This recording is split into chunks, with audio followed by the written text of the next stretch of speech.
Hey everyone, and welcome back to the channel. So just recently, another voice has spoken up regarding the ongoing and very messy Newjeans controversy. And this time, it's not a random Twitter user or a fan account. It's an actual, respected industry figure. I'm talking about Yoon Il-sung, one of Korea's most well-known music producers and composers, who has decades of experience in the entertainment industry. He recently came forward to share his thoughts in a video titled Speaking Up Thoughts on Newjeans Controversy and Insider Stories of the K-pop Industry, which was posted to his own YouTube channel on May 2nd. This wasn't just some casual commentary either. Yoon Il-sung is widely known for standing up for artists' rights. That means he's someone who believes in fair treatment for idols, fair pay, creative freedom, proper mental and physical health support, and protection from exploitation. So when he speaks on a topic like this, especially regarding contracts and the behind-the-scenes reality of the K-pop industry, people listen. I mean, I personally also support artists' rights and advocate for better treatment across the board. So it's refreshing to see someone inside the industry say it publicly too. But here's the thing. A lot of Newjeans fans, or bunnies, seem to believe that Newjeans themselves are advocating for those same rights, that they're somehow fighting a righteous battle to escape mistreatment and unfair control. And while that's a nice sentiment, I think people need to understand the actual context here. These girls are under a contract, a legally binding contract that they signed. You can't just say, oh, we don't want to work under these conditions anymore, and rip up a contract like it's a napkin, especially not when we're talking about a group that's already received millions in earnings, has songwriter credits, high brand value, and was living in luxury apartments. To be very honest, I wouldn't even be against the group going independent one day, if that's truly what they want. If they want creative control, if they want to rebrand and do things their way, I would totally support that. But that's not what's happening here. What we're seeing now feels more like a reaction to Min Hee-jin's absence, rather than a genuine movement for independence or artist freedom. Let's be real. When Min Hee-jin was still the CEO of Adore, everything was apparently fine. There were no issues. But then a new CEO steps in for what? Not even a full month? And suddenly HYBE becomes this villainous organization full of HYBE people, as Hani herself allegedly said. Like, where was this energy before? And that's what makes Yoon Il-sung's comments even more interesting. In the video, he's clearly being careful with his words, but he still delivers some strong points. One quote that really stood out was, to put it briefly, contracts are not something to be taken lightly. And he's right, that's the bottom line. If you care about professionalism and long-term career sustainability, contracts matter. Another thing he said was, if you claim to care about an artist, you should never expose them to risk. That's not true affection. That honestly hit hard. Because if you think about it, the adults in Newjeans' lives, their parents, their management, and yes, even Min Hee-jin, don't seem to be protecting these girls at all. If anything, they're exposing them to more risk. And Yoon didn't stop there. He expressed genuine sadness for the girls, saying, "It truly saddens me to see them in this situation. One day they may look back and regret their current actions, but that realization only comes with time. That's when adults should offer guidance. Yet I can't help but wonder if the adults around them are managing things with their own interests in mind." Like, that right there is the core of it all. Are the people guiding these girls doing it for them, or are they doing it for their own agendas, clout, money, or power? Because let's be honest, the public has been seeing this exact issue unfold, parents stepping in, management making statements, and it all feels like it's escalating the situation rather than protecting the members. I know a lot of people feel bad for the girls, and I sort of understand them. But at some point, you have to also consider how much of what's happening now is due to the influence of adults around them, especially when you look at the facts. These members are not all children anymore. Danielle and Minji are both in their 20s now, and yet it still feels like adults are puppeteering things behind the scenes. And when it comes to someone like Hyun, the youngest, who debuted at 14 years old, you really have to question what her parents were thinking. Like, what adult thinks it's a good idea to put a literal child into the K-pop industry that early? I'm sorry, but no 14-year-old should be thrown into the spotlight like that. It's just not good for their mental or emotional development. And let's not act like she just woke up one day and became an idol. That means she was probably training before 14. That's even younger. So if her parents now want to speak on mistreatment or concerns, where was that energy when they allowed her to enter the industry as a literal kid? And before anyone says it was her dream, okay, but dreams can wait. If the dream is real, it'll still be there when she's older and actually ready for the pressure that comes with it. At that point, you have to wonder if this decision was even about her future dream or if it was about money, plain and simple. And look, I want to feel bad for Newjeans, I really do. But then I see the way they continue to bring up Min Hee-jin, someone who is being accused of serious illegal activity and who has a long history of strange and questionable behavior, and I just can't, especially when they've been caught exaggerating or straight up lying in official statements. I don't know who's advising them, but none of this feels like it's in their best interests long term. Alright, let's get back to Yoon Il-sung before I get dragged away, because this man honestly had so much more to say, and the way he framed his thoughts, it was honestly so well balanced and mature that I think a lot of people need to hear it, especially fans who are getting caught up in the emotional side of this Newjeans controversy. So after expressing sympathy sympathy toward Newjeans and concern for their well-being, Yoon Il-sung then reiterated the importance of honoring agreements. And this is where things got a lot more real. He said, "Once you sign a contract, it should be fulfilled. After that, you can start claiming your rights." Also, criticizing the Korean music industry in interviews might have been something worth reconsidering. And honestly, that is so true. Because Newjeans have recently made statements in interviews that came off as them criticizing the Korean music industry, despite the fact that they entered that very industry by choice. Let's not pretend they were forced in. They debuted under Adore, a sublabel of HYBE with all the branding, marketing, training, styling, and promotional power that comes with that. And let's be even more real. At this point, everyone knows what the Korean entertainment industry is like. It's no longer a hidden, mysterious system. It's been exposed for years. So for the members to now be criticizing the same system they willingly joined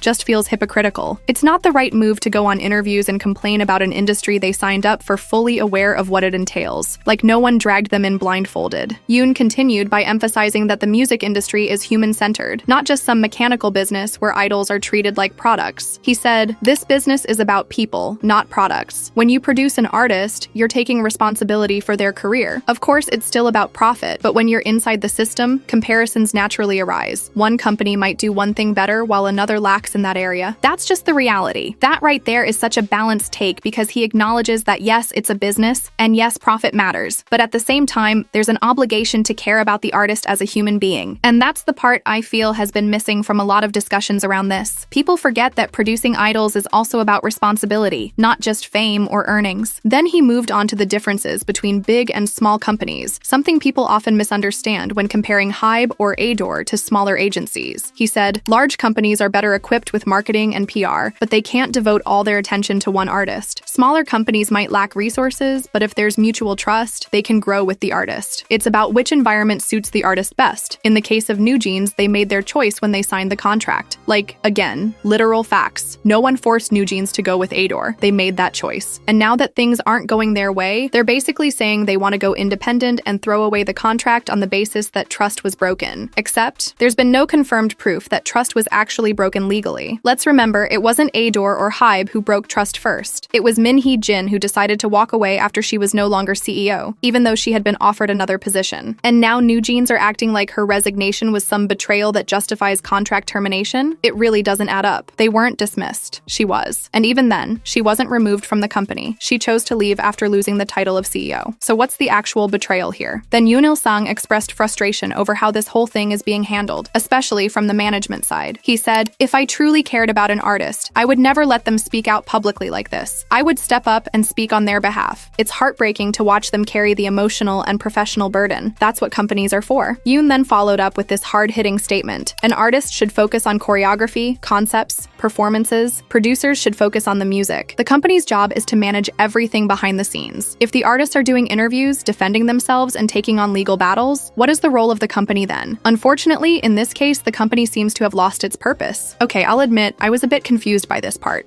Because when Newjeans started defending themselves and making public statements, they were doing it without Adore's approval, under the belief that they had already terminated their contracts. So technically, they believed they weren't under any company direction anymore, or so they thought. And Adore, for their part, has tried to defend them in certain statements, but fans keep pushing back, acting like Adore is trying to manipulate the public view on Newjeans by making statements about them, like the Indomie noodles situation. Anyway, this controversy between Newjeans and Adore is clearly still ongoing. Back in March, the court granted an injunction in Adore's favor that prohibited the members from pursuing entertainment activities without Adore's prior approval. This came after the members attempted to terminate their contracts and even started branding themselves under the name NJZ. They did try to object, but the court rejected their appeal, and now they've filed yet another immediate appeal. Honestly, filing appeals is not cheap, and at this point, it's clear that the court sees Adore's injunction as valid. So I'm not sure why they keep pushing back unless they really believe they have something else to stand on. But hey, it's their choice if they want to keep spending on legal fees and hope for a different outcome. The next court trial is scheduled for June 5th, and that's when we'll see more of how this plays out between Newjeans and Adore. Right now, Adore is holding firm on their position that the group's contract termination is invalid and has no legal basis. Meanwhile, Newjeans is arguing that their trust was broken after the dismissal of Min Hee-jin as CEO, and that this justifies their attempt to terminate. Let me be honest again. I don't get how Newjeans thinks that Min Hee-jin being dismissed, and then being offered another role but choosing to quit, is their reason to terminate. Like, respectfully, that's between Min Hee-jin and HYBE. And even if we want to talk about more serious things, like the allegation that she was leaking their private info, well, let's not forget, that hasn't hasn't even been confirmed yet. So using her situation as justification to walk away from a contract feels like a stretch. All in all, I just want to give major credit to Yoonil Sang for being willing to speak up about all of this. He didn't pick sides blindly. He looked at both perspectives and spoke with experience, empathy, and logic. He wasn't trying to cancel anyone or be part of a bandwagon. Even if I did not agree with everything he stated, he just gave his honest view respectfully, and I really respect that. Anyway, that's it for today's video. I hope you enjoyed this commentary and breakdown. Don't forget to like, subscribe, and hit that notification bell for more K-pop discussions and updates. Stay safe, stay informed, and I'll see you next time. Bye for now. Like in the future.